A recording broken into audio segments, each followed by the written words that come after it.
Hello everybody to HTML5 Deep Understanding course. Here in lesson 25 we will study the meta tags. We will study the charset, the description, the keywords, the author, the HTTP equivalent meta tags. In these tags we will know what are their specific role and how to write them. Okay, let's go and create here a file. Here I will create a file. I'll name it, for example, HTML. Okay, let's call it, for example, lesson 25. Go.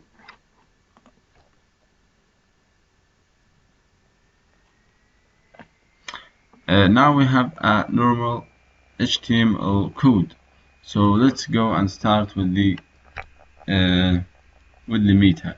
First of all, we should know what are the meta tags and what are they using for. The meta tags, first of all, they are written in the head, means in that place here, between like that. That one is a meta tag. Okay, so the meta tags are written here between the head and the head. So what are the meta tags for? The meta tags is a data about data, mean description for the data of the document, of our document. So it tells the browser what are the document about, and tells the browser, for example, how to show the information or how to show the data that we have there. It could be also button inside the head here, between the HTML, inside the head tag. Also the meta data tags. It's about the HTML, the whole HTML page. For example, if you are writing some metadata here with different different information from the other page, it would be different. So each metadata is responsible for the page that it was written in. Let's go and start with the first metadata that we are talking about, which would be the title. The title metadata it defines the title in the browser tab. Also, it provides a title for the page when it is added for favorites. For example, when you bookmark a page in network, it will use the title to put the bookmarks.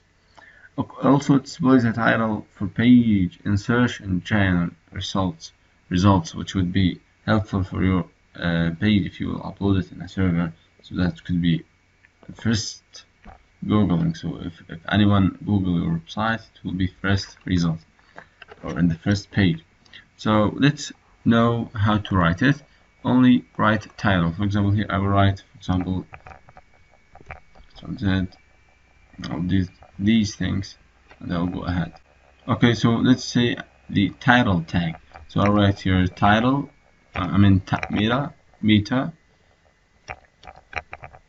So here I will close it, and then here we could write our code. For example, I'll write here title, and I'm sorry. Which minute?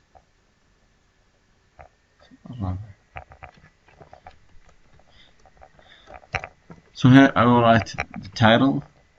Inside the title I will write a website name. For example, SAFHATECH.com. Okay, so let's save it and come and refresh the website that we are in, and see what we have. Double click.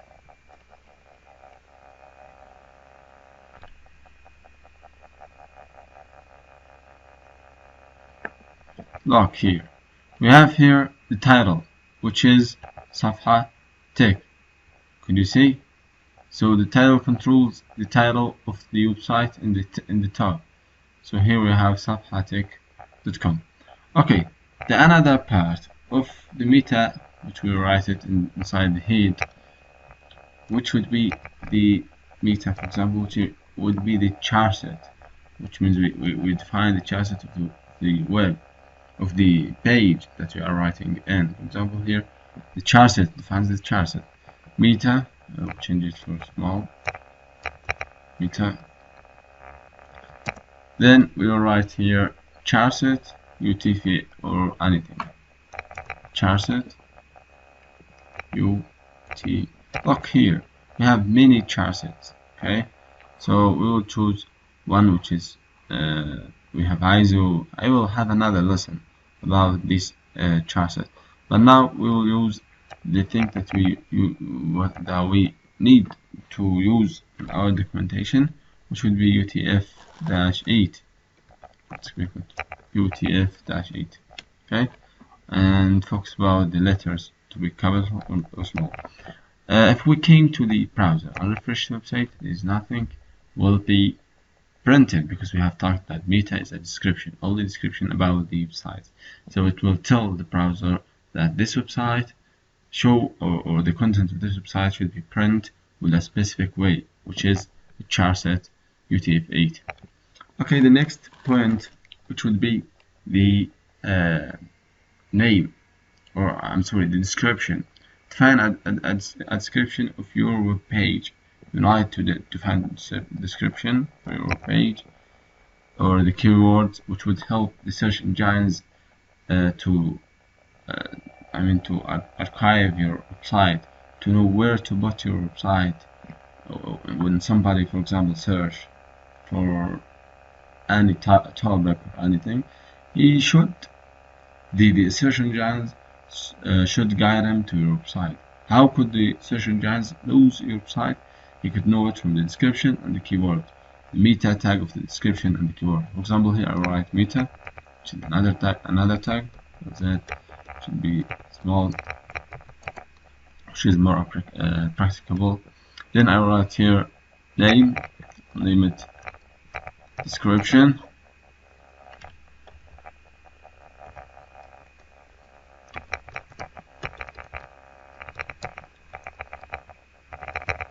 Description.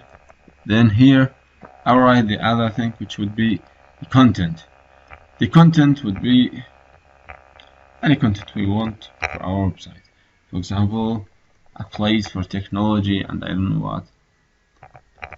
A place for tech. It's not a place.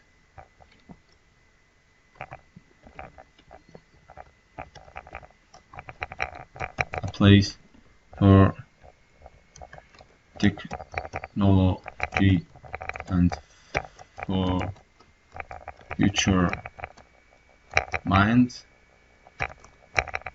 and so on. You should write, for example, from 17 to 100 words. The second tag, and as we have seen, that there is, if you refresh the website, there is nothing to be printed here, only the description for the search engines and for the browser.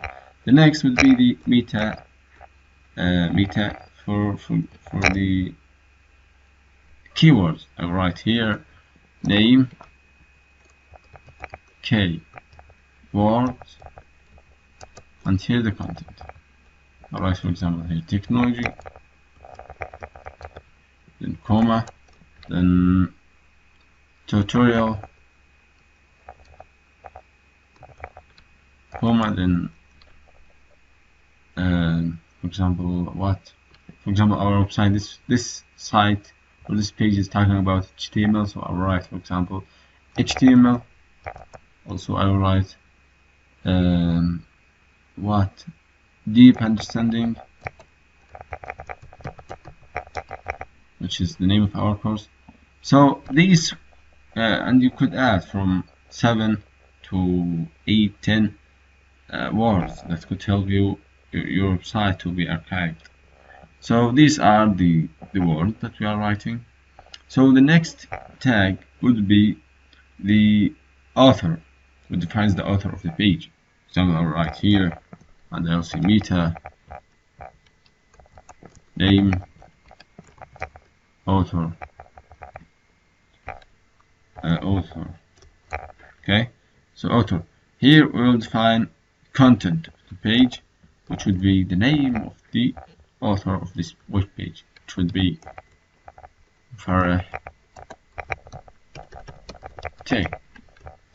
This is the author of this page. Okay, that's great. Then we have I mean, it's with the meta tags, but it means another thing. For example, here I will show you what is it was this tag about. First of all, we should have a name. Then inside the name we have refresh, or I'm sorry, it's not the same name. Last one, which is HTTP equip. HTTP equip. The inside that we have something called refresh, and here we have the content would be, for example, 10 minutes. Okay, so let's write here some content and I'll show you what is the working that thing. I'll write here, for example, header 2, and that's how I write this is the content. Okay, so let's duplicate it. I mean, let's copy and paste it many times. Okay, like that. Okay, save it and go to the top. What is the main work of that thing?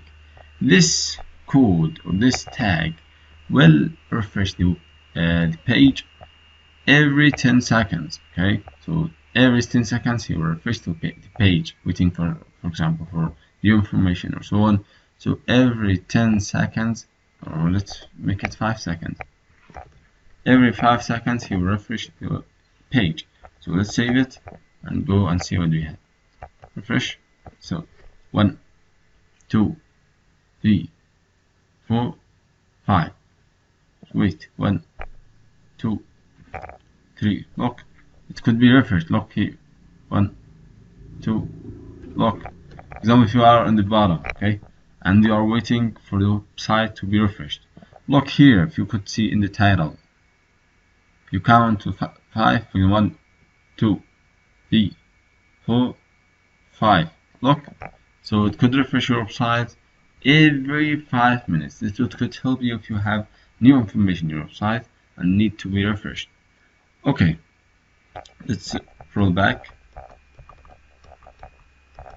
Okay, so that was about the meta HTTP equip refresh content, which is sometimes helpful. It could help you in, I mean, sometimes you will need it. The next thing, which will be the name viewport. Okay, so we have another tag. I will delete that one. We don't need it now. We have another tag, which is the page. Okay, so we have here page, and inside page we will write something. The page means the page elements. For example, the page links. For example, here we have the target. Target will be blank, for example. So any link in our page will be a link to a blank window, as we have learned previously. So that any link, for example, here I will create link, and inside the link I will create, for example, the href, for example, SAFHATECH.com. Okay, I write here SAFHATECH.com. Save it. When I click to this link, I will be the link will be open in another blank. Okay, we have known that understand that the default is self. So the target attribute and default value is self. But because we have here page and we have assigned blank to that page tag, so it will be print a new tag. Save it. So save it and come to the web page and refresh. Okay, here when we click, it will be open the next. Imagine that I have deleted page. Save it and I refresh the website. It will be open the same browser. Okay, so this is the difference. So now we understand what is the page link means. Great. It's enough for this lesson, and see you in the next. Bye.